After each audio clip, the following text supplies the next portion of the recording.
अस्सलाम वालेकुम सामाइन, मुलायजा कीजिए जासूसी दुनिया बाय इब्न सफ़ी। नॉवल शाही नकारा।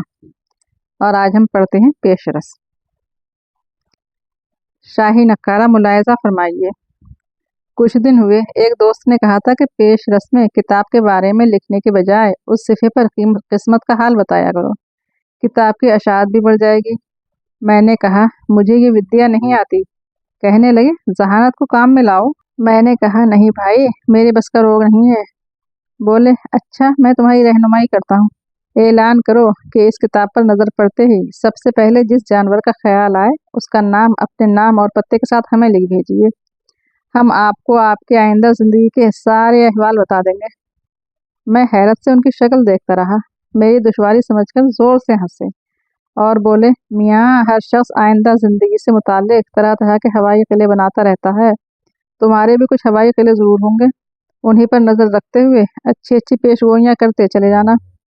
बस एक तकनीकी नुक्ता समझ लो, वो ये कि किसी को पानी से मुहतात रहने की हिदायत कर देना और किसी को आग से। कराची का बाशिंदा हो तो सिर्फ एक ही हिदायत करना कि पैदल सड़क पार करने की जरूरत कभी ना करे। इस तरह तुम्हारी गैबदानी की भी धाक बैठ जाएगी और सिफा भी भर जाएगा। आपकी क्या राय है?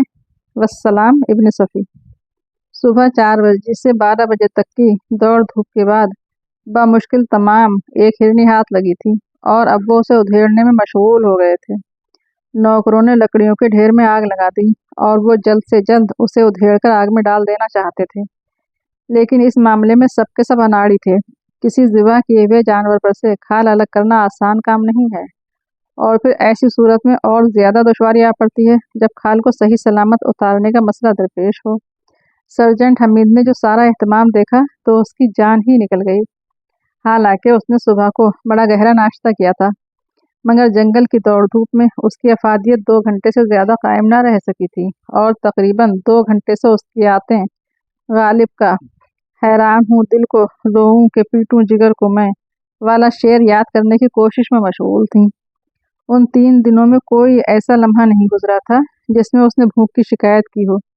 शिकार में यूं भी थोड़ी बहुत तकलीफ होती है, लेकिन जब फरीदी जैसे आदमी का साथ हो तो ये थोड़ी बहुत तकलीफ मुसीबतों का पहाड़ बनकर सामने आ जाती है।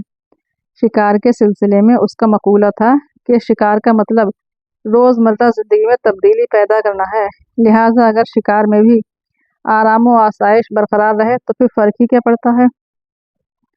अगर शिकार में भी पका पकाया खाना सामने आ गया तो फिर जैसे घर वैसे शिकार का। यही वजह थी कि उसने खाने पीने की चीज़ों में कॉफ़ी, चाय, शक्कर, दूध के डिब्बे और कुछ दूसरे दूसरे लवाजमात के अलावा किसी और चीज़ की इजाज़त नहीं दी थी।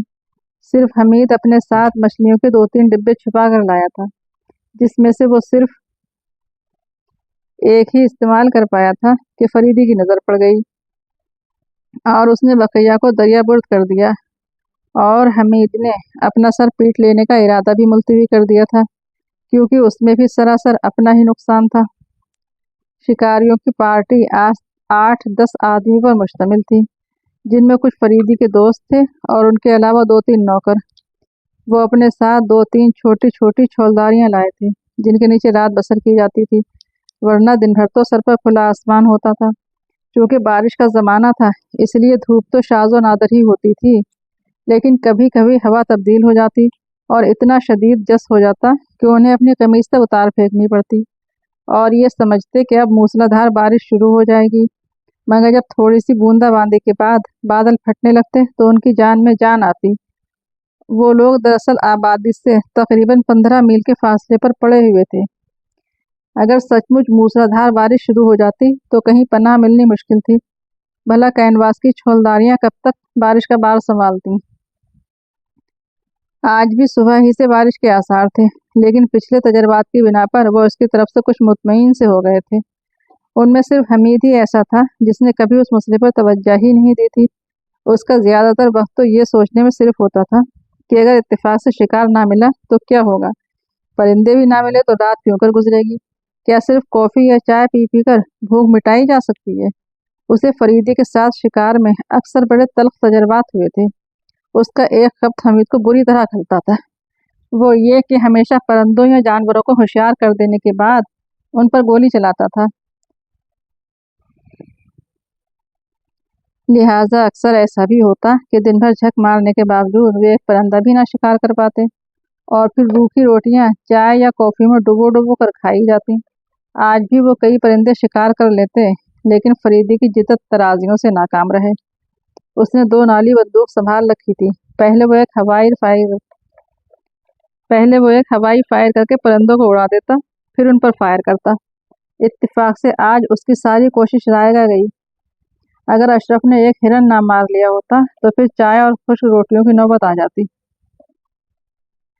हमीद जानता था कि फरीदी के साथ रहकर तफरीह भी जहमत बन जाती है, इसलिए वो एहतियातन मछलियों के शिकार का सामान भी साथ लेता आया था। मगर उसे बदकिस्मती ही कहना चाहिए कि उस इलाके में उसे एक ऐसा तालाब या पोखर ना मिल सका जहां वो मछलियां फंसा सकता। करीब ही एक नदी थी, मगर किसी तेज रफ्तार नदी में अव्वल तो मछलियां लगती ही नहीं, और अगर इत्तेफाक से एक आध लगी भी हो तो वह अक्सर अपने साथ डोर और चरखी भी ले जाती है। हमीद ने 2-3 बार उस नदी में शिकार खेलने की कोशिश की थी, लेकिन एक कांटा और एक बंसी खो देने के बाद बकैया पर उसे काफी रहम आया और उसने उसका ख्याल ही तर्क कर दिया। उस वक्त भी वो मछलियों ही के मुतालिक सोच रहा था और उसके साथ ही हिरन की खाल उतारने की कोशिश कर रहे थे। फरीदी एक दरख्त के तने से टेक लगाए बैठा अपनी राइफल का मुआयना कर रहा था। हमीद सोचने लगा कि खाल उतारने के बाद उसके टुकड़े किए जाएंगे और उसमें तकरीबन 1 घंटा जरूर लगेगा। दफतन उसको एक तदबीर सूझ गई। अरे भाई साहब, क्या तुम लोगों की अकल पर पत्थर पड़ गए हैं? वो बैठे बैठे हुंकारा। क्यों? अशरफ भौं तान कर बोला। देखते नहीं हो कि ये मादा है? तो फिर? और उसके थनों से साफ जाहिर है कि उसने एक बार भी बच्चे नहीं दिए। हमीद ने महक़क़ाना अंदाज में कहा। क्या कहना चाहते हो? शाहिद बोला। फौरन पेट चाक कर दो इसका। चुगत हैं आप अच्छे खासे, अशरफ ने कहा और फिर खाल उतारने में मशगूल हो गया। मैं कहता हूँ ना, वरना तुम्हारे फरिश्ते भी इसका गोश्त न खाएंगे। क्यों? अगर कलेजी का पित्ता फट गया तो सारा गोश्त कड़वा हो जाएगा। पित्ता कैसे फट जाएगा? साजिद ने कहा। शिकारी की दुम बनी है, हमीद मुंह बिगाड़ कर बोला। कभी और भी शिकार खेला था? मियाँ साहबजादे, कुंवारी हिरनी को ज़िबा करने के बाद फौरन ही उसकी कलेजी बाहर नहीं निकाल ली जाती तो पित्ता खुद ब खुद फट जाता है। फरीदी कुछ बोलना ही चाहता था कि हमीद ने उसे आंख मार दी। तो फिर? नईम ने पूछा। पेट चाक करके कलेजी निकाल फेंको, हमीद ने कहा। खाल ना खराब हो जाएगी? शाहिद ने पूछा। फिर वही डेविडपन की बातें। क्यों, क्या पानी भरने का मुश्किल बनाओगे? नहीं तो फिर पेट चाक कर देने में क्या मुसीबत है? फरीदी पहले तो हमें तो घूरता रहा, फिर चुपके से उठकर खिसक गया। नहीं, खाल खराब हो जाएगी, अशरफ ने कहा। फिर वही अनाड़ियों जैसी बातें, हमीद उठता हुआ बोला। नहीं नहीं यार, क्या कर रहे हो? अशरफ ने कहा। लेकिन हमीद ने उसके हाथ से छुरी लेकर हिरनी का पेट चाक कर दिया। ठहरो ठहरो, उसने उसके पेट में हाथ डालकर उसकी आंखें खींचते हुए कहा। फिर उसने नरखनी काटकर कलेजी की दाढ़ बाहर निकाल ली और उसे हाथ में लटका कर खड़ा हो गया। क्यों? नईम ने उसे सवालिया अंदाज में कहा। इसे फेंक आऊं? हमीद ने कहा। घास तो नहीं खा गए हो? अशरफ भिन्ना कर बोला। यार, अनाड़ियों से खुदा ही बचाए। अगर मुझे ये मालूम होता कि इससे पहले कभी तुम्हें हिरन वगैरह के शिकार खेलने का इत्तेफाक नहीं हुआ तो साथ लाने पर कभी रजामंद ना होता। क्या बक रहे हो? अरे ये कुंवारी हिरनी की कलेजी है, हमीद ने दांत पीस कर कहा। तो फिर? पहले बुखार आएगा और फिर कोढ़ तक हो जाने के इम्कानात हो सकते हैं। और अगर बिल्कुल ही कुंवारी हुई तो उससे भी बदतर हालत हो सकती है। हमने तो कभी नहीं सुना, नईम ने कहा। तुमने तो ये भी ना सुना होगा कि हिरनी भी कुंवारी होती है। क्यों फजूल बकते हो? आखिर तुम्हें किस तरह यकीन दिलाऊं? हमीद ने बज़ाहिर जिश होकर कहा। फरीदी से पूछेंगे, साजिद बोला। मगर फरीदी पहले ही खिसक गया था। उसने हमीद की नीयत भांप ली थी, लिहाजा वो ना तो हमीद की तरफ से बुरा बनना चाहता था और ना दूसरे दोस्तों की तरफ से। आप जाएं जहन्नुम में, हमीद ने झटक कर कहा। अगर एक आध बीमार पड़ गया तो कहाँ लादे लादे फिरेंगे? वो तेजी से चलता हुआ छौलदारियों के पीछे आया और यहाँ जूते उतार कर पंजों के बल जो दौड़ लगाई तो सरखंडों की खाइयों में ही आकर दम लिया। फिर उसने जल्दी जल्दी खुश्क लकड़ियां चुनी और उनमें आग लगाकर कलेजी की दाढ़ उस पर रखने ही जा रहा था कि एक चील ने किसी तरह से झपट्टा मारा और कलेजी की दाढ़ उसके हाथ से निकाल कर साफ ले गई। हमीद के मुंह से बेख्तियार एक मोटी सी गाली निकली और वो उसके पीछे दौड़ा। शेर 1.5 शेर का वजन चील के बस का रोग नहीं था। थोड़ी ही दूर जाने के बाद कलेजी की दाढ़ उसके पंजों से छूट पड़ी और हमीद शिकारी कुत्ते की तरह उसकी तरफ झपटा, लेकिन इस बार उसकी उम्मीदों पर बाकायदा तौर पर ओस पड़ गई। कलेजी की दाढ़ किसी चौपाए के ताज़ा किए हुए गोबर में लुथड़ी पड़ी थी। चील सामने ही एक दरख्त पर बैठी शायद उस माले गनीमत पर दोबारा कब्जा करने के इम्कानात पर गौर कर रही थी। हमीद ने भिन्ना कर एक बड़ा पत्थर उठाया ही था कि किसी ने उसके कंधे पर हाथ रख दिया। वो चौंक कर पलटा और फिर उसे फरीदी की तंज आमेज मुस्कुराहट का सामना करना पड़ा, जो उसके खून की हिद्दत और ज्यादा बढ़ा दिया करती थी। फरीदी ने उसकी तरफ राइफल बढ़ाई। क्या है? हमीद झिल्ला कर बोला। परिंदों पर पत्थर चलाना जुल्म है, फरीदी मुस्कुरा कर बोला।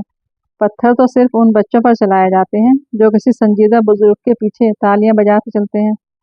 आप चाहते क्या हैं? हमीद ने बिगड़ कर कहा। तुम्हें समझा बुझाकर वापस ले जाना। क्या तुमने बचपन में नानी अम्मा से नहीं सुना कि चील को मारने से कानों में दर्द होता है? खुदा की कसम, कोई उल्टी सीधी बात ना कहे बैठना, फरीदी उसकी बात काट कर बोला। आओ चलें, शाबाश। नहीं जाऊंगा। अच्छा जी, फरीदी ने उसकी गर्दन पकड़ ली। धोखेबाज, मक्कार, उन बेचारों को उल्लू बनाकर कलेजी ले उड़े थे। फर्जंदेमंद कुंवारी हिरनी की कलेजी कोई शादीशुदा चील ही हजम कर सकती है। गर्दन तो छोड़िए, हमीद ने झुंझलाहट कर उसका हाथ झटक दिया। शामत मंडरा रही है तुम्हारे सर पर। शामत नहीं, मौत कहिए, हमीद ने जलकर कहा। आपके साथ तफरीह भी अजाब बन जाती है। आगे बढ़ो आगे, फरीदी उसे धक्का देता हुआ बोला। अभी तो वहाँ तुम्हारी बनेगी। खुदा की कसम कहिएगा नहीं किसी से, हमीद ने पलट कर कहा। क्यों? अब बताऊं क्यों क्यों क्यों? हमीद झंझलाहट में तकरीबन नाचता हुआ बोला। चलते हो या एक कुंदा रसीद कर दूं? फरीदी ने राइफल की नाली पकड़कर कुंदा उठाते हुए कहा। उधर अशरफ ने अपनी उंगली काट ली थी और छुरी फेंक फांक कर अलग जा खड़ा हुआ था।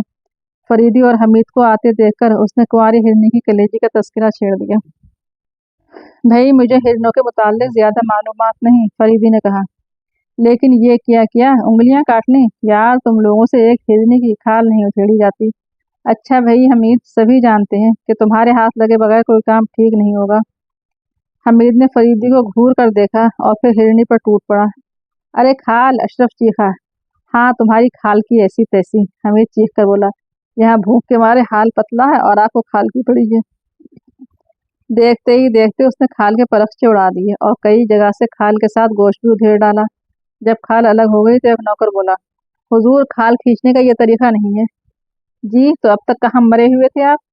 पिछली टांगों की खाल निकालने के बाद उसे उल्टा उठाकर खाल खींच ली जाती है। बस दफा हो जाओ, हमीद झल्ला कर बोला, वरना मैं यही सुलूक तुम्हारे साथ करूंगा। अरे साहब, आप लोग खुद ही तो भिड़ गए थे, वरना हम लोग साथ किस लिए आए हैं? नौकर ने कहा। अच्छा, तो अब इसके टुकड़े करो, हमीद दांत पीसता हुआ बोला, वरना थोड़ी देर बाद आकर कहोगे कि टुकड़े करने का ये तरीका है कि पहले हिरन को अपने ऊपर सवार करने का मौका बख्शा जाए। हमीद छुरी फेंक कर अलग हट गया। थोड़ी देर बाद नौकरों ने हिरनी के टुकड़े कर दिए और उन्हें नमक लगाकर भूना जाने लगा। हमीद बेचैनी से अपनी जगह पर पहलू बदल रहा था। यार, तुम्हारी भूख भी कयामत है, अशरफ बोला। मैं तुम्हारी तरह मरीज तो हूं नहीं, हमीद ने मुंह बनाकर कहा। भूख तो करीब करीब सभी को लग रही थी, इसलिए बात ज्यादा नहीं बढ़ने पाई। जब वो लोग खाने के लिए बैठे तो इधर उधर की बातें छिड़ गईं। फरीदी उन्हें अपने इंग्लैंड के तजुर्बात बता रहा था। उस सिलसिले में उसने स्कॉटलैंड यार्ड से लेकर ईस्ट इंडिया के घरेलू कहवा खानों तक के हालात बताए। और जनाब ने क्या सीखा? नईम ने हमीद की तरफ इशारा करके कहा। बोसा लेने के 50 नए तरीके, हमीद अपने हाथ में दबी हुई हड्डी को निहायत इंहमाक से झंझोड़ता हुआ बोला। ये बात उसने इतनी संजीदगी से कही थी कि फरीदी भी अपनी हंसी न रोक सका, लेकिन हमीद उस बुरी तरह उस हड्डी से भिड़ा हुआ था कि उसने उसकी तरफ आंख उठाकर देखा भी नहीं। और ये कि अगर, वो मुंह चलाता हुआ बोला, इंग्लैंड में किसी लड़की के सर पर पंजा मरियम की पत्तियां रखकर उसका बोसा ले लो तो वो कतई बुरा नहीं मानती। क्या बकवास है, फरीदी मुंह बनाकर बोला। तो क्या मैं गलत कह रहा हूँ? तो फिर गिनवा चुकूं तुम्हारी हिमाकतें, फरीदी ने कहा। गप और हकीकत में फर्क होता है। अच्छा, फरीदी उसे घूरता हुआ बोला। तो क्या ये गप है कि एक नाइट क्लब में एक औरत ने, फरीदी ने बात पूरी नहीं की थी कि हमीद ने एक जोरदार कहकहा लगाया और अशरफ की तरफ इशारा करके बोला, जरा आपका हुलिया मुलायजा फरमाइए। हाँ तो क्या हुआ था? अशरफ ने हमीद की बात उड़ाकर फरीदी से पूछा। हुआ ये कि इस बदतमीजी से ना खाओ कि दूसरों को कह हो जाए, हमीद ने कहा। हमारे डॉन जवान हमीद साहब ने एक औरत को मुद्दू किया। नहीं यार तुम ना हुए, हमीद ने फिर बीच ही में बात उड़ा दी। कितना शानदार इस्तकबाल हुआ है फरीदी साहब का, कि वाह वाह। स्कॉटलैंड यार्ड के ऑफिसर तो गोया बिछे जा रहे थे, और वो औरत नशे में बुरी तरह धुत थी, फरीदी ने कहा। ये धुत क्या बला है? हमीद ने फिर हाथ पैर मारे। धुत धुत धुत, हा हा हा। बेटे हमीद खान ने इसे और पिला दी, फरीदी रुमाल से हाथ साफ करके सिगार सुलगाता हुआ बोला। और खाइए ना, हमीद ने जल्दी से कहा। बस इतना ही? और जब उसे बहुत ज्यादा चढ़ गई तो हमीद ने फिर हुल्लड़ बचाकर उसे आगे ना कहने दिया। यार तुम सब और खाओ, अभी और खाओ, खाओ ना, अरे अशरफ तुम भी तो खा चुके। तो फिर उसने, अब हमीद ने बाकायदा हलक फाड़ कर चीखना शुरू कर दिया। उसके खामोश होते ही फरीदी फिर बोला। तो फिर उसने हमीद का गिरेबान पकड़ लिया। गिरेबान पकड़ लिया? अशरफ ने कहा लगाया। नहीं, गाड़ी बान पकड़ लिया और अपने घर चली गई, हमीद ने जल्दी से कहा। क्या शानदार गप है, क्या कहना। और फिर वो, क्या आप काम का, हमीद भिन्ना कर बोला। क्यों बीच में टांग अड़ाते हो, अशरफ ने कहा। तुम क्यों कूद रहे हो, हमीद उस पर पलट पड़ा। और फिर दोनों में बाकायदा तकरार शुरू हो गई और फरीदी उठकर एक छोलदारी के अंदर चला गया। बात देखकर तमाम बकैया लोगों ने बीच बचाव कराया। तो इससे क्या होता है, बात मुझे ही मालूम हो जाएगी, अशरफ ने कहा। यार तुम खुद ही क्यों नहीं बता देते, शाहिद ने हमीद से कहा। यार क्यों खोमखा भेजा चाट रहे हो तुम लोग, हमीद जिद होकर बोला। फिर चीख चीख कर फरीदी को आवाजें देने लगा। भाई कोई खास बात नहीं, फरीदी ने छोलदारी से सर निकाल कर कहा। उस औरत ने हमीद से शादी की दरख्वास्त की थी। ला हौल वला कुव्वत, अशरफ बुरा सा मुंह बनाकर बोला। तो उस पर इतनी उछल कूद क्यों मचा रहे थे? नहीं, कोई और बात मालूम होती है। फरीदी ने कोई जवाब दिए बगैर फिर अपना सर अंदर खींच लिया। जनाबे वाला, हमीद दांत पीस कर बोला। यकीनन कोई और बात है और आप उस बात को सुनने की ताब ना ला सकेंगे। उन्होंने फिर उसे तंग करना शुरू कर दिया। अच्छा तो सुनो, हमीद भिन्ना कर बोला। तुम उस औरत से भी बदतर मालूम होते हो। जाओ बाबा मेरा पीछा छोड़ो, तुम सब भी मेरे बाप हो। छोलदारी में फरीदी के कहे की आवाज सुनाई दी और वो बाहर निकल आया। वो साली तो खैर नशे में थी, मगर ये कमबख्त। खैर भाई सुनो, फरीदी सिगार का कश लेकर बोला। जी बस आराम कीजिए, हमीद ने झल्ला कर कहा। मैं खुद। उसने बात पूरी भी नहीं की थी कि एक बैग बड़ी बड़ी बूंदें पड़नी शुरू हो गईं और वो सब बेसाख्ता छौलदारियों की तरफ भागे। तकरीबन 5 मिनट तक बहुत तेजी से बूंदें गिरती रहीं। फिर धूप निकल आई और सबसे पहले हमीद ने बौखला कर अपनी कमीज उतार फेंकी। हवा कतई बंद हो गई थी। भीगी हुई जमीन से इंजरात निकलते मालूम हो रहे थे। मिट्टी की सोंधी खुशबू उस जस्म में अच्छी लगने के बजाय गिरा गुजर रही थी। आहिस्ता आहिस्ता सबने अपने कमीजें उतार फेंकी और छौलदारियों से बाहर निकल आए। आसमान पर अब्र के टुकड़े मौजूद थे, इसलिए कभी धूप और कभी छाँव। बाहर भी उन्हें सुकून ना मिला और वे फिर छौलदारियों में आ गए और थोड़ी देर बाद पेट भरे मगरमच्छों की तरह ऊँघने लगे। ना जाने वो कब तक सोते रहे और जब आंख खुली तो सबसे पहले उन्हें बारिश का शोर सुनाई दिया, या शायद इसी शोर ही की वजह से वो जाग पड़े थे। मूसलाधार बारिश हो रही थी कि देखते ही देखते पानी का रेला छोलदारियों में दर आया। उन्होंने जल्दी जल्दी जमीन से बिस्तर उठाकर वाटर प्रूफ थैलों में भरने शुरू कर दिए। ये तो बरसने वाला ही मालूम होता है, फरीदी ने पुरतशवीश अंदाज में कहा। मगर मुझे तो ये लड्डू बांटने वाला ही जान पड़ता है, हमीद ने मुंह सुकोड़ कर कहा और अपने जूते उतारकर कैनवास के थैले में डाल रहा था। फिर उसने पतलून के पैंचे मोड़कर पिंडलियों तक चढ़ा लिए। आहिस्ता आहिस्ता छोलदारियां भी टपकने लगीं। अब क्या होगा, किसी ने कहा। फिर वो फरीदी की तजवीज़ पर उस स्टेशन वैगन की तरफ भागे जिस पर वो सामान समेत यहाँ तक पहुंचे थे। अंदर घुसकर उन्होंने खिड़कियों के शीशे गिरा दिए और चुपचाप बैठ गए।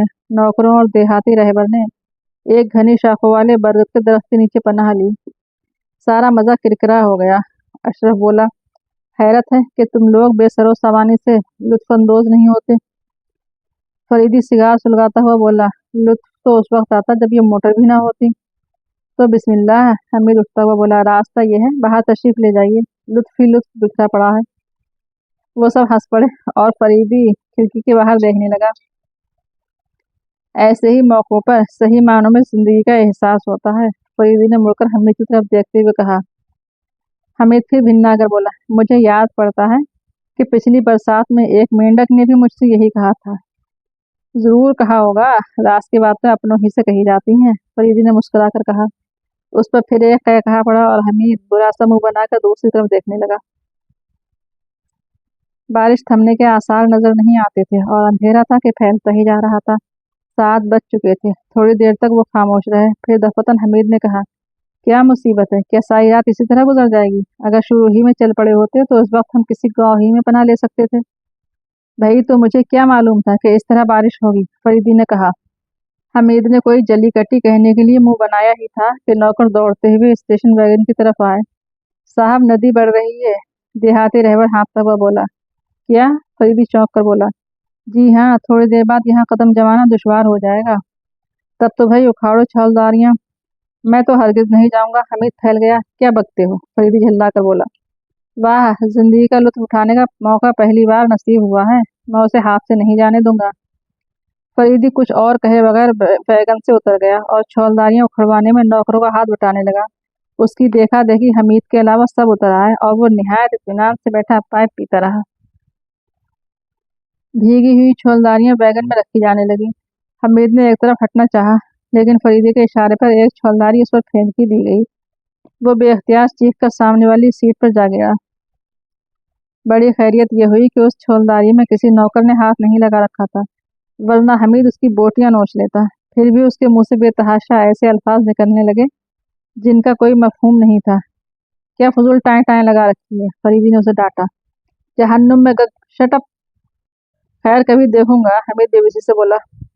इस तफरी में तुम्हारा भी हिस्सा था, फरीदी ने कहा और ड्राइवर की सीट पर बैठ गया। नौकर भी अंदर आ गया और देहाती रहबर फरीदी के बराबर बैठ गया। वैगन चल पड़ी। इस दौरान में बूंदों का जोर कम भी हुआ और पहले से ज्यादा भी, लेकिन तार नहीं टूटा। चारों तरफ गहरी तारीकी फैल गई थी। फरीदी रहबर के बताए हुए रास्तों पर वैगन को लिए जा रहा था, लेकिन दो एक जगह उसके हिचकिचाहट पर उसे महसूस हुआ कि शायद वो गलत रास्ते पर जा रहे हैं। भाई, तुम भूलते तो नहीं? फरीदी ने उससे पूछा। नहीं साहब, उसके लहजे में इत्मीनान था। खुदा करे तुम भूल ही रहे हो, हमीद दांत पर दांत जमा कर बोला। लेकिन वो सब कुछ इस तरह बदहवास थे कि उन्होंने हमीद की बात का नोटिस ही नहीं लिया। वो सभी कुछ न कुछ सोच रहे थे और थोड़ी देर बाद ये बात अच्छी तरह उन पर वाज़ा हो गई कि राह बताने वाला खुद ही भटक गया है।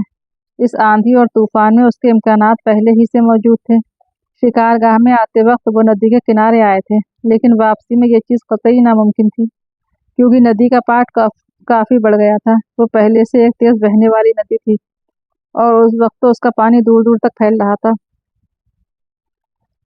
दफातन फरीदी ने गाड़ी रोक दी। हेडलाइट्स की रोशनी में हद्दे नजर तक पानी ही पानी दिखाई दे रहा था। क्यों भाई क्यों? किसी ने कहा। आगे नाला मालूम होता है, क्या आवाज नहीं सुन रहा है? फरीदी ने कहा। ऐसी सूरत में आगे बढ़ना भी खतरनाक है और पीछे हटने में भी अल्लाह मियाँ का दीदार नसीब हो सकता है, हमीद ने संजीदगी से कहा। बस दाहिने या बाएं से निकल चलिए, अल्लाह ने चाहा तो बेड़ा खोखरा पार है। शट अप, हमीद ने कहा लगाया और सबको उसकी बेवक्त की शहनाई खलने लगी। फरीदी ने वैगन घुमाई ही थी कि दफतन देहाती रहबर ने रुकने के लिए कहा। हेडलाइट्स की रोशनी में दूर एक इमारत सी दिखाई दी। शायद हम यदराज नगर के करीब पहुंच गए हैं, रहबर ने कहा। लेकिन नाला, यहाँ वाकई एक नाला पड़ता है। नाला किस किस्म का है? फरीदी ने पूछा। मामूली सा, रहबर ने कहा, हम आसानी से पार कर सकेंगे।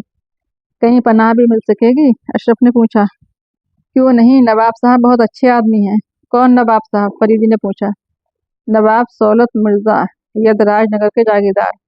अब कहाँ जागीरदार हैं? नहीं मुंह बनाकर बोला। ना होंगे, रहबर ने कहा, मगर अब भी पूरा कस्बा उन्हीं के हाथों में है और कुछ उसी कस्बे पर मुनहसर नहीं, करीबो जवार का सारा इलाका अब तक उन्हीं की मुट्ठी में है। होगा भाई होगा, फरीदी खिड़की खोलकर नीचे उतरता हुआ बोला। यहाँ पानी टखनों से ऊंचा था। उसने अंदर से अपनी राइफल उठाई और उसके कुंधे से जमीन टटोलता हुआ हेडलाइट्स की रोशनी में आगे बढ़ने लगा। थोड़ी दूर चलकर वो अचानक कमर कमर पानी में नजर आने लगा। गालबन उस वक्त नाले में था। देखते देखते वो नाला पार करके फिर किनारे की तरफ लौट आया। चलो उतरो, उसने उन्हें पुकार कर कहा। लाइट ऑफ कर दो। नौकरों के अलावा और सब उतर पड़े। फिर वो भी टॉर्च की रोशनी में आगे बढ़ने लगे। डरो नहीं, चले आओ, फरीदी ने कहा। नाला पार कर जाने के बाद वो देहाती रहबर के पीछे चलने लगे। बूंदें अब भी पड़ रही थीं, मगर ज्यादा तेज नहीं थीं। अलबत्ता हवा के झोंके तुंद होते जा रहे थे। सन्नाटे में झोंकों की शाय शाय के अलावा और कोई आवाज नहीं सुनाई देती थी। वो चलते रहे। दफतन करीब ही कहीं से किसी कुत्ते के रोने की आवाज सुनाई थी और रहबर चलते चलते रुक गया। उसने चारों तरफ टॉर्च की रोशनी डालनी शुरू की और फिर फरीदी की तरफ मुड़ा। साहब ये तो, वो कुछ कहते कहते रुक गया। क्या बात है? फरीदी से घूरता हुआ बोला। हम फिर गलत आ गए। अजीब आदमी हो तुम, फरीदी ने झल्ला कर कहा। अभी अभी तुमने किसी कस्बे का नाम लिया था। जी वो तो ठीक है, लेकिन लेकिन वो सुनिए, वो खौफजदा आवाज में बोला। क्या सुनूं? क्या आप कुछ नहीं सुन रहे? रहबर ने तहैयर आमेज लहजे में पूछा। क्या फजूल बकवास लगा रखी है तुमने? हुजूर ये सुनिए, ये आवाज। क्यों? ये किसी शेर या बिगड़े हुए हाथी की आवाज तो नहीं, सिर्फ कुत्ते की है, और वो भी बेचारा रो रहा है। मगर साहब ये मामूली कुत्ता नहीं है, रहबर अपने खुशक होठों पर जुबान फेरता हुआ बोला। चलो चलो आगे बढ़ो, फरीदी ने बेजारी से कहा। मैं कुत्तों के मुताल्लिक तुमसे ज्यादा जानता हूँ। साहब चाहे गर्दन काट डालिए, मैं तो इधर से हरगिज न जाऊंगा। क्यों भाई, आखिर क्यों? फरीदी ने जिद होकर कहा। इस वक्त भी हमारे पास 6 राइफलें हैं, हम निहायत आसानी से उसे खत्म कर देंगे। राइफलें? रहबर खौफजदा आवाज में हंसा। जो कुत्ता सैकड़ों बरस से जिंदा हो। क्या आपने सरदार यदराज की गढ़ी के कुत्ते के मुतालिक कभी कुछ नहीं सुना? अरे तो सुनाओ ना बाबा, जल्दी करो, वरना अगर फिर बारिश तेज हो गई तो हम सब जहन्नुम रसीद हो जाएंगे। वो जमीन पर नहीं है, रहबर ने कहा। उसकी आवाज ऊपर से आती है, और वो जब भी रोता है नदी में बाढ़ जरूर आती है, और नदी के किनारे बसे हुए गांव तबाह बर्बाद हो जाते हैं। फरीदी ने एक पुरजोर कहकहा लगाया और साथ ही कुत्ते के रोने की आवाज सुनाई दी। साहब खुदा के लिए, रहबर घबराई हुई आवाज में बोला। यहाँ कोई उसका मसका उड़ाने की हिम्मत नहीं रखता, वो कोई खबीस रूह है। शिश, आगे चलो, फरीदी संजीदगी से बोला। मुझे ख्याल पड़ता है कि मैं इससे पहले भी इसके मुतालिक कुछ सुन चुका हूँ। तो दूसरी ही तरफ से चलिए ना, हामिद ने झल्ला कर कहा। नहीं मोहतरम, आप इस मामले में कतई दखल ना दीजिए, फरीदी ने संजीदगी से कहा। और सब लोग हंस पड़े, लेकिन रहबर के होंठों पर मुस्कुराहट तक ना आई। फिर फरीदी हमीद के कंधे पर हाथ रखकर बोला।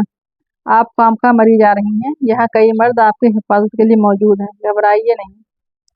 हमीद ने भिन्ना कर उसका हाथ झटकते हुए कहा। कहाँ है वो साली गढ़ी बड़ी, मैं आगे चलता हूँ। गोया कि मुझे उल्लू का पट्टा समझते हैं।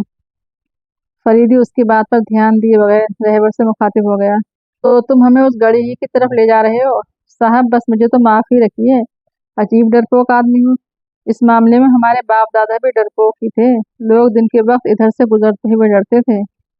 हम तुम्हें बांध कर ले चलेंगे, हमीद आगे बढ़कर बोला। यूं तो आप मुझे यहीं कत्ल करके दफन भी कर सकते हैं, रहबर ने बेबसी से कहा। नहीं नहीं भाई, हम जबरदस्ती नहीं करते, फरीदी ने नरम लहजे में कहा। तुम चलो, राह बताकर वापस जा सकते हो। वापस अकेले? ये जुल्म है, वो बेसाख्ता बोला। तुमने नाक में दम कर दिया, फरीदी ने झल्ला कर कहा। न उल्टा चलते हो और न सीधा। तो हुजूर कतरा कर निकल चलिए ना, आप लोग भी काफी भीगे हुए हैं। फरीदी कुछ सोचने लगा। कुत्ते के रोने की आवाज फिर आई और रहबर के जिस्म पर लर्जा तारी हो गया। फरीदी अपने साथियों की तरफ मुड़कर बोला। कौन कौन चलेगा मेरे साथ? यार हटाओ भी, अशरफ बोला। खुदा के लिए इस हाल में तो तबीयत को काबू में रखो, शाहिद ने कहा। हम लोग थक कर चूर हो गए हैं, और अगर जल्दी ही भीगे कपड़े नहीं उतार डालते तो शायद बीमार भी पड़ जाएं। मैं तो कह रहा हूँ कि तुम लोग जाओ, बाज औकात बड़ी उलझनों में डाल देते हो, अशरफ ने झल्ला कर कहा। सब बेकार है, हमीद ने कहा। आपके साथ सबसे बड़ी बदनसीबी ये है कि आप बचपन ही से मौत की तलाश में मारे मारे फिर रहे हैं, मगर मौत है कि मुंह लगाने पर तैयार ही नहीं होती। तुम लोग जाओ, वरना सारी रात यहीं खड़े खड़े गुजर जाएगी। थोड़ी देर तक सबके सब खड़े भिनभिनाते रहे। आखिर फरीदी फिर बोला। फजूल वक्त न बर्बाद करो, वरना ज्यादा रात गुजर जाने पर किसी जगह फिरोगे। मैं किसी नाराजगी के तहत नहीं कह रहा हूँ, जल्दी करो। तुम लोग जाओ, हमीद मुंह बनाकर बोला। मैं भी सरकारी आदमी हूँ, भूतों की मर्दमशुमारी में मुझे भी फरीदी साहब का हाथ बटाना चाहिए। क्या औरतों की तरह जली कट्टी सुना रहे हो? फरीदी ने गुस्सीली आवाज में कहा। तुम मेरे साथ नहीं जा सकते। थोड़ी देर तक बहस होती रही, और फिर हमीद के अलावा और सब रहबर के साथ एक तरफ रवाना हो गए। तुम भी जाओ, फरीदी ने तेज लहजे में कहा। नहीं जाता। फरीदी टॉर्च की रोशनी में आवाज की सिमत चल पड़ा। थोड़ी दूर चलने के बाद किसी बहुत बड़ी इमारत के खंडरात नजर आने लगे, जिनमें कई बड़े बड़े मीनार थे। हवा के तेज झोंके के साथ कुत्ते के रोने की आवाज बदस्तूर सुनाई दे रही थी। फरीदी ने अपनी रफ्तार तेज कर दी। इस वक्त बारिश बिल्कुल थम गई थी और मेंढकों के शोर से कान पड़ी आवाज नहीं सुनाई देती थी। वो आवाज, उस रिवायती कुत्ते की आवाज, उस शोर पर हावी थी। वो दोनों उस छोटे से टूटे फूटे किले के करीब पहुंचकर रुक गए। लखोरी ईंटों की मजबूत दीवारों के आसार अब भी कायम थे और कहीं कहीं तो दीवारें अपनी असली जसामत के साथ अब भी अपनी पायदारी के अफसाने सुना रही थी। लखोरी ईंटों की मजबूत दीवारों के आसार अब भी कायम थे और कहीं कहीं तो दीवार अपनी असली जसामत के साथ अब भी अपनी पायदारी के अफसाने सुना रही थी। कुत्ते के रोने की आवाज कहीं करीब ही से आई और हमीद बेसाख्ता चीख उठा। खुदा की कसम, ऊपर से आ रही है। उसका हाथ एक तरफ उठा हुआ था और फिर पस मंजर में सिर्फ मेंढकों का शोर जारी रहा। फरीदी टॉर्च की रोशनी में चारों तरफ देखने लगा। टूटी फूटी दीवारें और ईंटों के ढेर हद नजर तक फैले हुए थे। कई ऊंचे ऊंचे मीनार थे, जिनमें से दो एक अच्छी हालत में थे। दफातन हवा का एक झोंका आया, करीब ही कोई दीवार गिरी और कुत्ता फिर रोने लगा। फरीदी टॉर्च समेत तेजी से पलटा और रोशनी का दायरा एक मीनार के निचले हिस्से से फिसलता हुआ ऊपर की तरफ चला गया। आवाज यकीनन उसी मीनार पर से आती थी। सर्जेंट हमीद उसके करीब चला आया।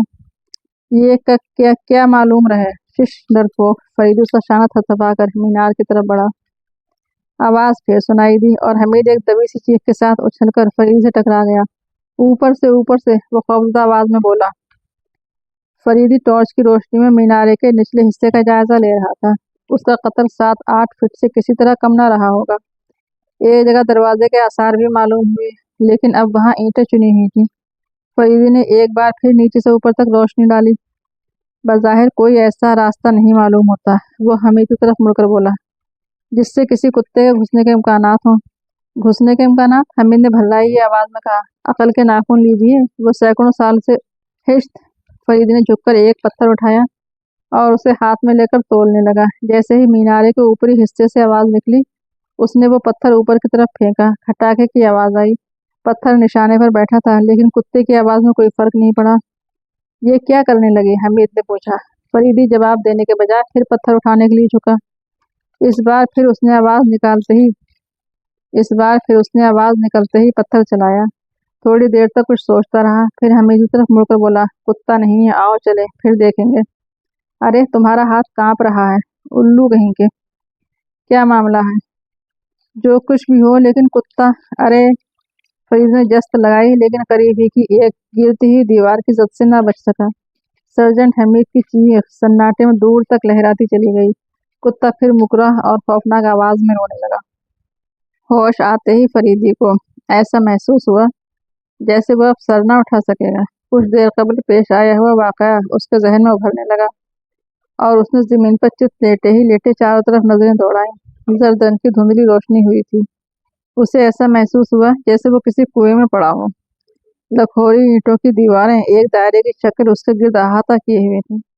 फिर दफातन उसे हमीद का ख्याल आया। वो एक झटके के साथ उठ बैठा और उसे ऐसा महसूस हुआ जैसे वो कुआं तेजी से गर्दिश करने लगा हो। जमीन में अजीब तरह की आवाजें एक दूसरे में मदगम होती चली गईं। एक बार फिर उसने संहारा लिया और तहैया आमेज अंदाज में चारों तरफ देखने लगा। उसे तो ईंटों के ढेर में होना चाहिए था। फिर ये क्या? उस कुएं की तह बिल्कुल खुश्क और किसी कमरे के फर्श की तरह साफ और शफाफ थी। क्यों? वो बेतहाशा खड़ा हो गया। उसने हमीद को देखा, जो थोड़े ही फासले पर पड़ा गहरी गहरी सांस ले रहा था। उसके भी सर पर चोट आई थी और कुछ खराशें पैरों में भी थीं। फरीदी उस पर झुक गया। वो अभी तक बेहोश था। वो कई मिनट तक उस पर झुका रहा, फिर दफातन सीधा खड़ा होकर चारों तरफ देखने लगा। उसकी समझ में नहीं आ रहा था कि क्या करे। सर में इतनी शदीद तकलीफ थी कि खड़ा होना दोभर हो रहा था और नकाहत का ये आलम था जैसे वो अरसे से बीमार हो।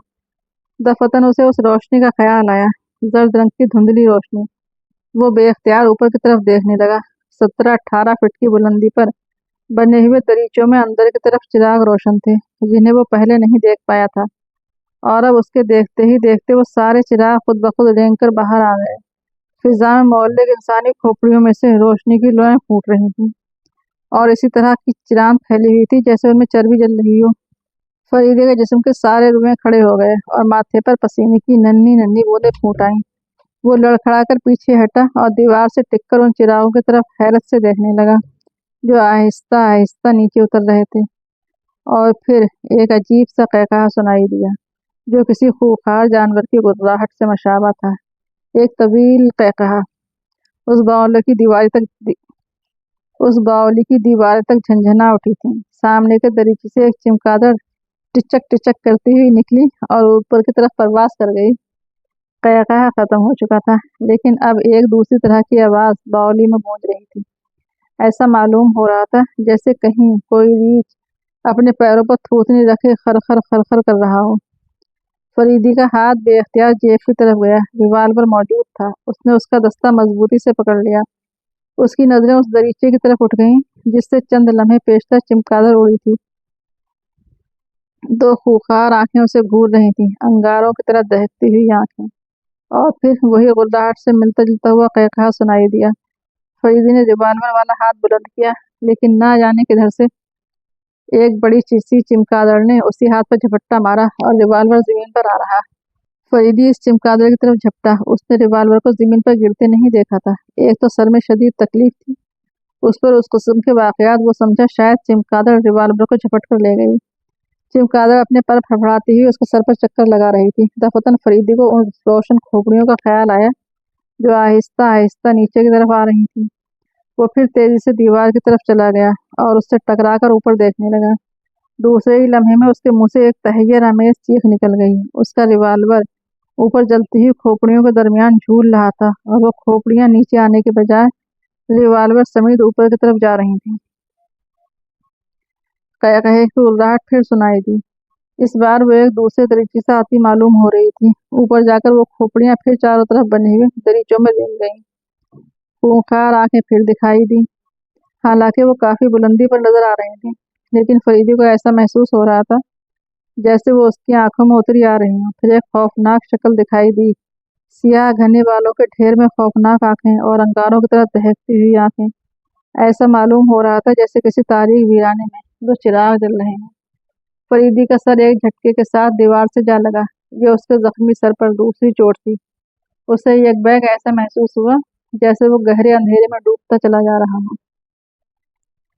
न जाने वो कब तक बेहोश रहा, और ठीक उस वक्त जब उसका जहन आहिस्ता आहिस्ता उनूदी की सतह पर आ रहा था, कुछ देर कबल वाली कहकहा नुमा गुर्राहट उसके कानों में गूंजी और वो नीम बेहोशी की हालत में उठकर बैठ गया। फिर उसे ऐसा महसूस हुआ जैसे किसी ने उसके सीने पर हाथ रखकर उसे दोबारा लिटा दिया हो। आंखों के सामने छाया हुआ गुबार छिटा जा रहा था। उसका हाथ बेख्तियार सर की तरफ गया। उंगलियां जख्मों के बजाय किसी नरम चीज से टकराईं और उसने चौंक कर आंखें खोल दी। उसने खुद को एक सलीके से सजाए हुए कमरे में पाया। उसके नीचे एक नरम और सुथरा बिस्तर था और सामने ही फानूस में काफूरी शम्में रोशन थी। एक मुअम्मर और बजिया आदमी उस पर झुका हुआ था, जिसके चेहरे पर गहरी तशवीश के आसार नजर आ रहे थे। करीबी नईम और अशरफ दिखाई दिए।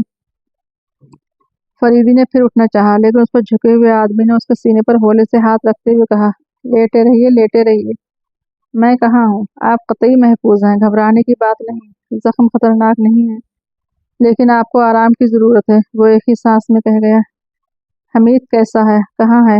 फरीदी ने अशरफ से पूछा। ठीक है, ठीक है। कहाँ है? फरीदी ने अपने सीने पर रखा हुआ हाथ उठाकर उठते हुए पूछा। दूसरे कमरे में, लेकिन आप लेटे रहिए।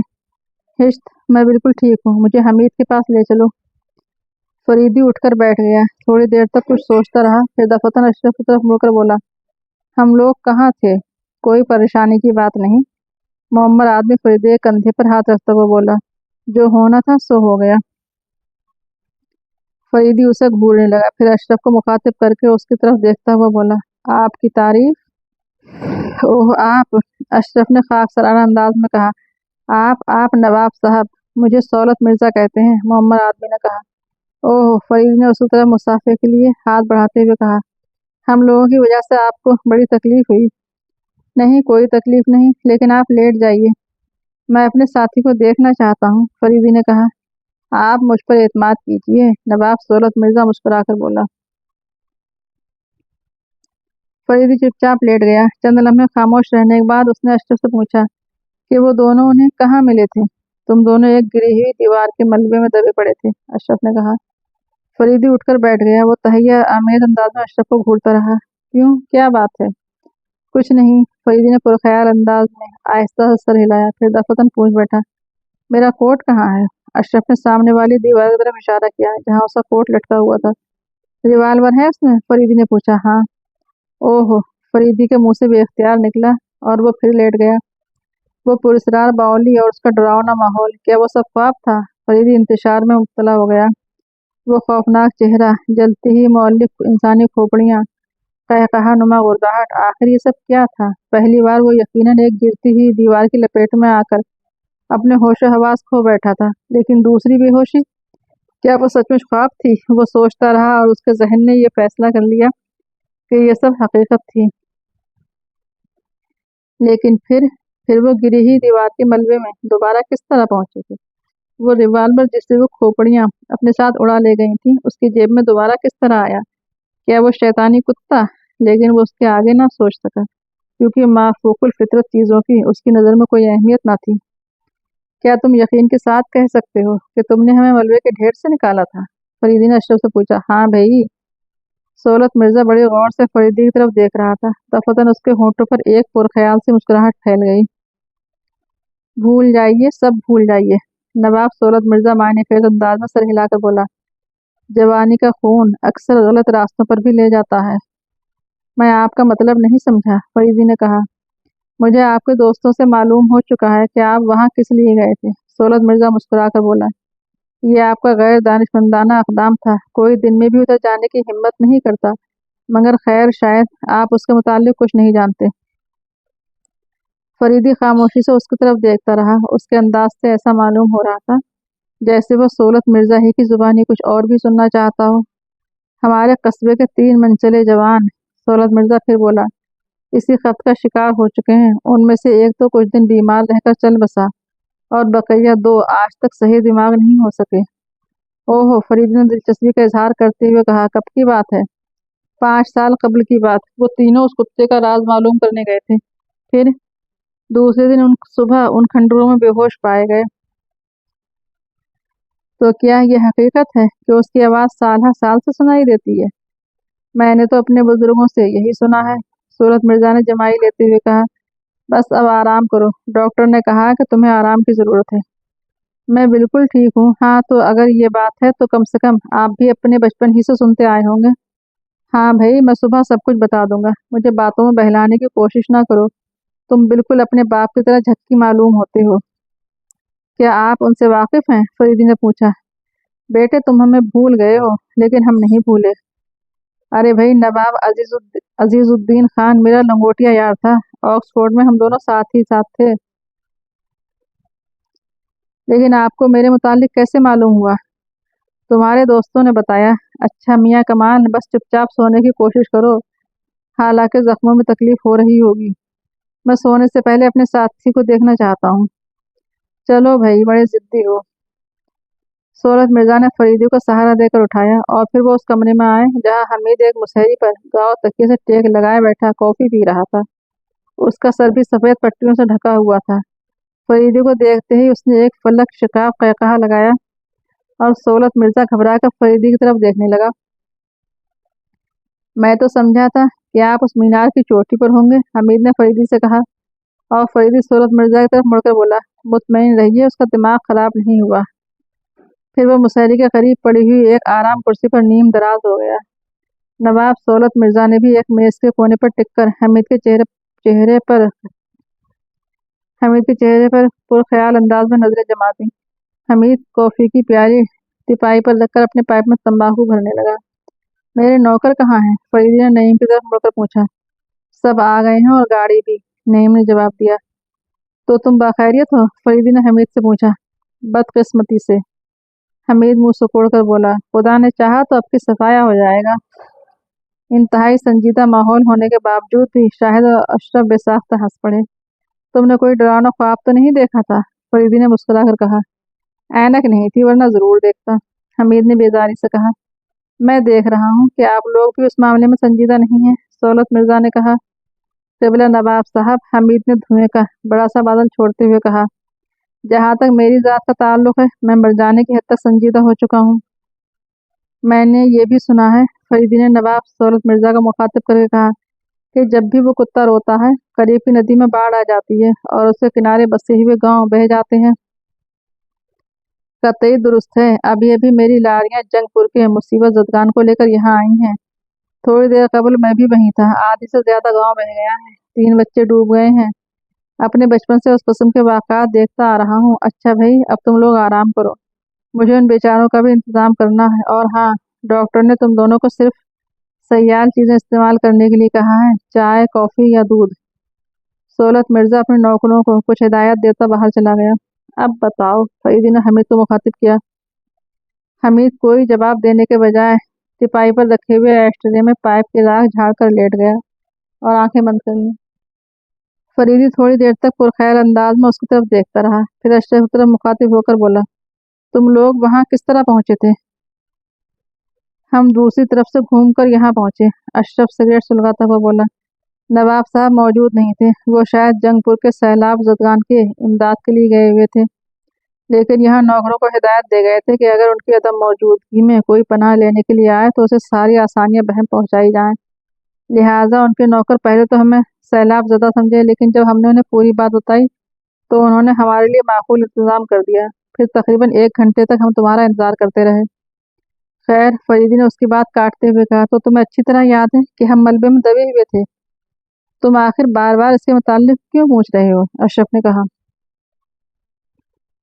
इन्हें यकीन नहीं आ रहा है, हमीद दफतन सर उठाकर बोला, क्योंकि ये इस वक्त मलका एलिजाबेथ के साथ दावत उड़ा रहे थे। तो अभी तुम जिंदा हो? फरीदी ने मुस्कुराकर कहा और हमीद भिन्ना कर उठ बैठा। सुनिए जनाब, जहन्नुम में गया है आपका एडवेंचर। मैं अब किसी मजीद हिमाकत के लिए तैयार नहीं। चुपचाप शोर नहीं करते। बस अब तो 12 बज रहे हैं। फरीदी ने होठों पर उंगली रखते हुए कहा, मजाक में मत टालिए, हम सुबह ही सुबह यहाँ से रवाना हो जाएंगे। मुझ में भूतों से लड़ने की ताब नहीं। भूत? फरीदी मुस्कुराकर बोला, कैसे भूत? पागल हुए हो? एक भीगी हुई दीवार थी जो हवा का तेज झोंका ना बर्दाश्त कर सकी, और बस। तो फिर वो मीनार पर रोने वाला कुत्ता मेरा चचा रहा होगा। बहुत मुमकिन है वही हो, फरीदी ने संजीदगी से कहा। फिर अशरफ से मुखातिब होकर बोला, तुमने मेरे सवाल का जवाब नहीं दिया। भाई, मुझे अच्छी तरह याद है कि तुम दोनों गिरी हुई दीवार के मलबे में दबे हुए थे। अशरफ उकता कर बोला, क्या वहाँ करीब ही कोई बावली भी थी? बावली क्या? अशरफ ने पूछा। पागल औरत को कहते हैं, हमीद ने संजीदगी से कहा। आप भी जाहिल हैं, फरीदी मुंह सिकोड़कर बोला। बावली एक किस्म का कुआं होता है जिसमें नीचे जाने के लिए सीढ़ियां होती हैं और पानी की सतह से थोड़ी ही ऊंचाई पर दरीचे और बरामदे बने होते हैं। कदीम जमाने में ऐसे कुएं गर्मियों के जमाने की अय्याशियों के लिए बनवाए जाते थे। नहीं, हमें वहां ऐसी कोई चीज नहीं दिखाई दी थी, अशरफ ने कहा। और सच्ची बात तो यह है कि हमने इधर उधर देखने की हिम्मत ही नहीं की। हालांकि हम तादाद में 20 थे और नवाब साहब के नौकरों के पास भी बंदूकें थीं, लेकिन खौफ के मारे सबका पतला हाल था। मेरा ख्याल है अगर खुद नवाब साहब चलने पर आमादा ना हो गए होते तो उनके नौकरों को कोई ताकत उस वक्त उन खंडरों में नहीं भेज सकती थी। अजी बस, हमीद फिर सर उठाकर बोला, सारी दुनिया में 2 ही 30 मार खान बसते हैं, एक मैं और दूसरे आप। उसने मशक्क़त खेज अंदाज में फरीदी की तरफ इशारा किया।